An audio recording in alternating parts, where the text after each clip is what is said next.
For this problem, we're given an investment of £1,000 is made at the beginning of a year with a finance company. At the end of each year, the value of the investment is 6% greater than at the start of the year. Part A says find the value of the investment after 7 years. So let's look what's happening then. We've got a starting amount and it's increasing each year by 6%. So if you've got a starting amount, what percentage is that? Well, that's represented by 100%. There is an increase, so it is going to add on each year an additional 6%. Put that together and you've got 106%. Well, percentages aren't that useful to us, but we can convert it into a decimal, which is 1.06. Or in other words, if we take our starting investment, by the end of the first year, if we multiply it by this 1.06, that gets us the value at the end of year 1. Take that value, multiply it by this 1.06, it gets the value at the end of year 2. Let's look what this is going to start to form then. So we've got 1,000 times our 1.06. That's at the end of year 1. At the end of year 2, you have 1,000 times 1.06 times 1.06, which is the same as multiplying by 1.06 squared. At year 3, then you have 1,000 times 1.06 times the 1.06 times the 1.06, so this time we're up to cubed, and so on. Now you may already be able to see where we're going to reach by the time we hit year 7, but let's have a look at what this really means. Well, if each time we're going up by a multiplication of 1.06, if that stays constant each time, then actually what we've got here is a geometric sequence, a geometric progression. So therefore, actually, if we want to find at any number of years, we do have an expression, we have a formula for this, and that's for our geometric series, un is equal to a multiplied by r to the n minus 1. Now, we have to be a little bit careful about what we define here, because our a value is representing the first term, but the first term is all of this. So actually our first term is 1,000 multiplied by 1.06. Okay, it's not just 1,000.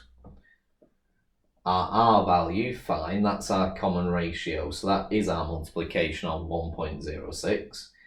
And because we are looking at years 1, 2, 3 and all the way up to, for this problem, 7, our n term is 7.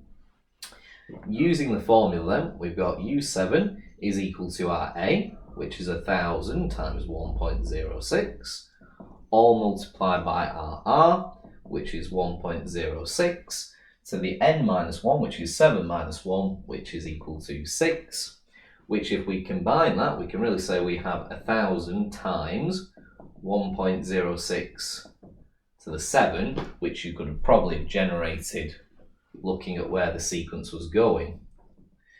So we put that into the calculator, and when you do so, you end up with £1,503.63. Make sure you state what the unit is, and because it's currency, we go up to 2 decimal places. So that's our solution, that's what the investment is at 7 years. Now, you may recognise this type of problem from GCSE level, because really it's a compound interest problem, where if you recognise what the multiplier is, you take the original investment, multiply it by the multiplier to the power which represents the number of years in this case, which is true and you'll get the same result, but this is how we can use it using the geometric formula for the nth term.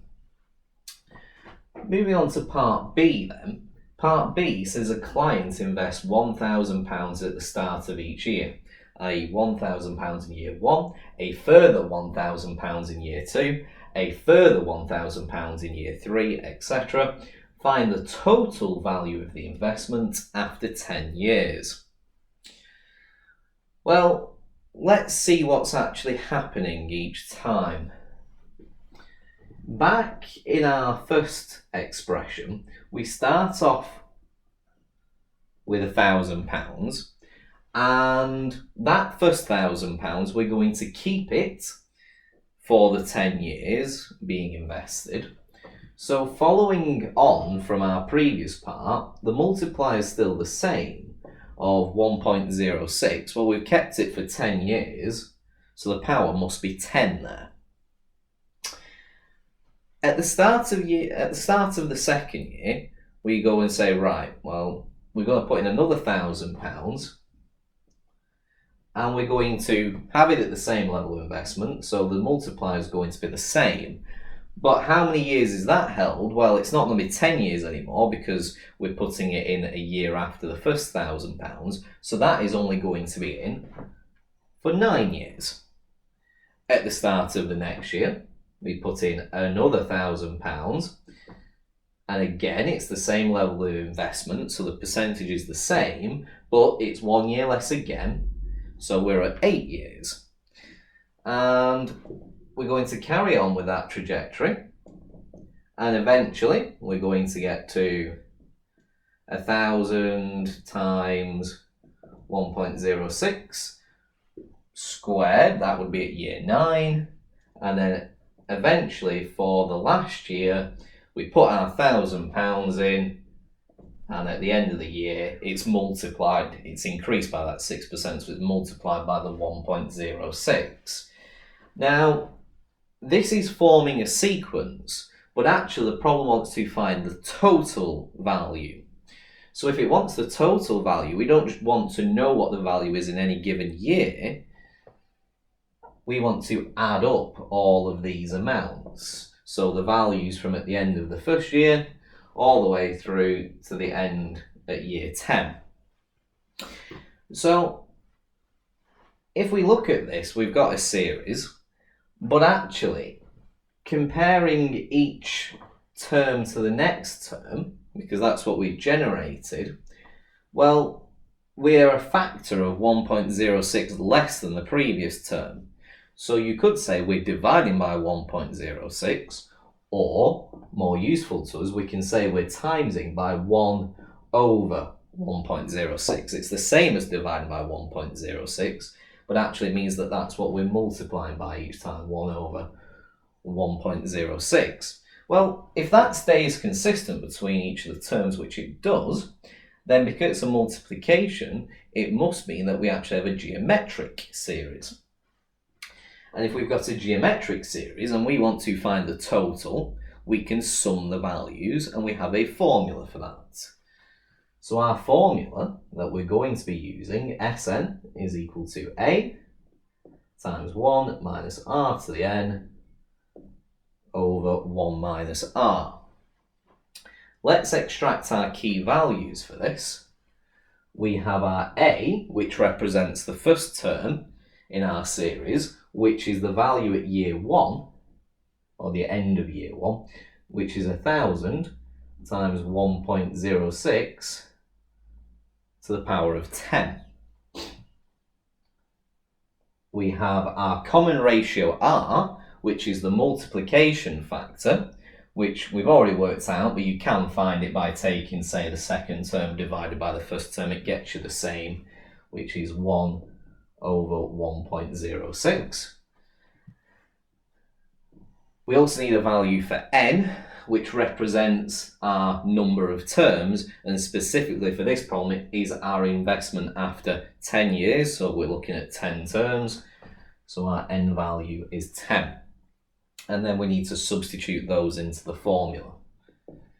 So we have 1,000 times 1.06 to the power of 10 times 1 minus 1 over 1.06 to the power of n, which is 10, all over 1 minus 1 over 1.06.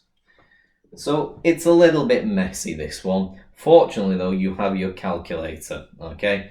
this is where it will come in handy. Just make sure you're careful with the brackets. Okay, so don't slip up with the brackets. Always a good point to double check this. But you put this into your calculator and you end up with a summation of 13,971.64264. Make sure that you remind yourself, well, we're really looking with values, we're looking at investment, there's a currency here.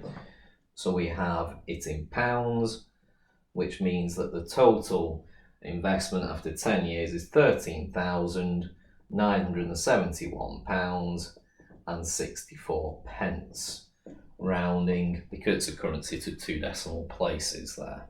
Okay, but it's very important that you start to write the terms for these ones and that you correctly identify, well, what represents the first term, okay? Because it's not as simple as the £1,000, it's the 1,000 multiplied by the level of investment. So in this case, by the extra 6%, so you're multiplying by 1.06.